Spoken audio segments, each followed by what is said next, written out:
किंवा टिळा का लावतात, गंध का लावतात? नमस्कार, मी राहुल आणि तुम्ही पाहतायत भक्तिकोश. आपण मंदिरात जातो, पूजा करतो आणि कपाळावर तिलक लावतो किंवा गंध लावतो. पण तुम्ही कधी याचा विचार केलाय का की कपाळावर हा जो गंध आहे किंवा हा जो तिलक आहे तो का लावला जातो? ती फक्त परंपरा आहे का त्यामागे काही विज्ञान आहे, सायन्स आहे?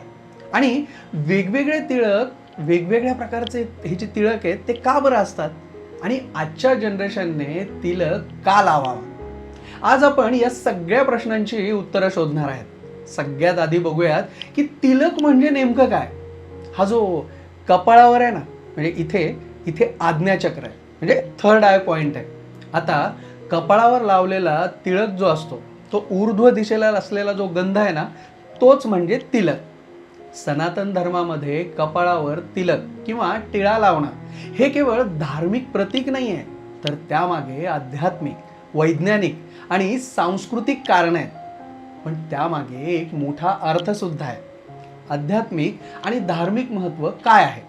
तर आज्ञाचक्राचं स्थान दोन्ही भुवयांच्या मध्यभागी इथे आज्ञाचक्र असतं, ज्याला आपण तिसरा डोळा असंही म्हणतो. या ठिकाणी टिळा लावल्याने हे चक्र सक्रिय होतं आणि आध्यात्मिक जागरूकता वाढते.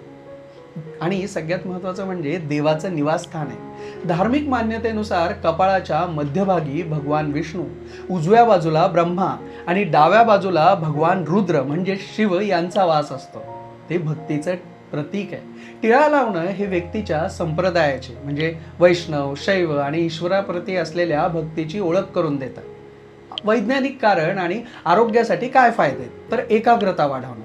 कपाळावर टिळा लावल्याने मनाची एकाग्रता म्हणजे कॉन्सन्ट्रेशन वाढतं आणि लक्ष केंद्रित करण्याची क्षमता वाढते. शीतलता आणि शांती.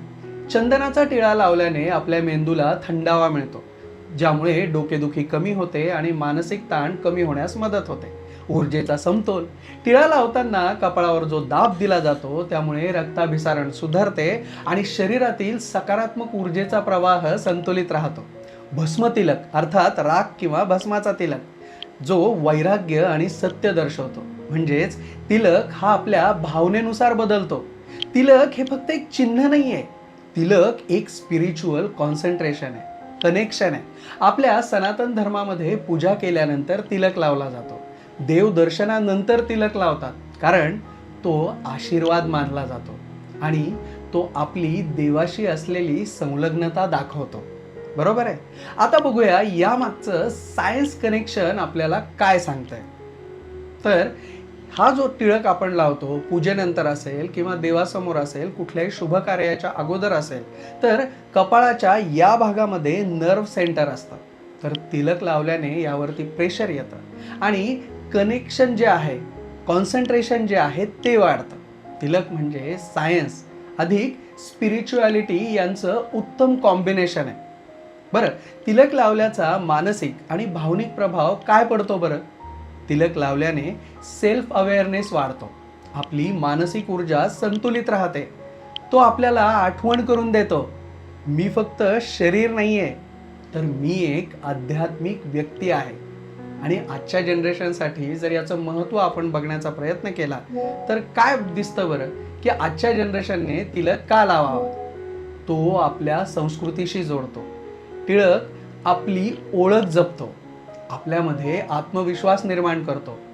आज आपण फॅशन फॉलो करतो, ब्रँड्स फॉलो करतो वेगवेगळे, पण आपली संस्कृती फॉलो करायला कसला आलाय संकोच? ती तर आपण फॉलो केलीच पाहिजे. आता एक सरप्राईज फॅक्ट सांगतो.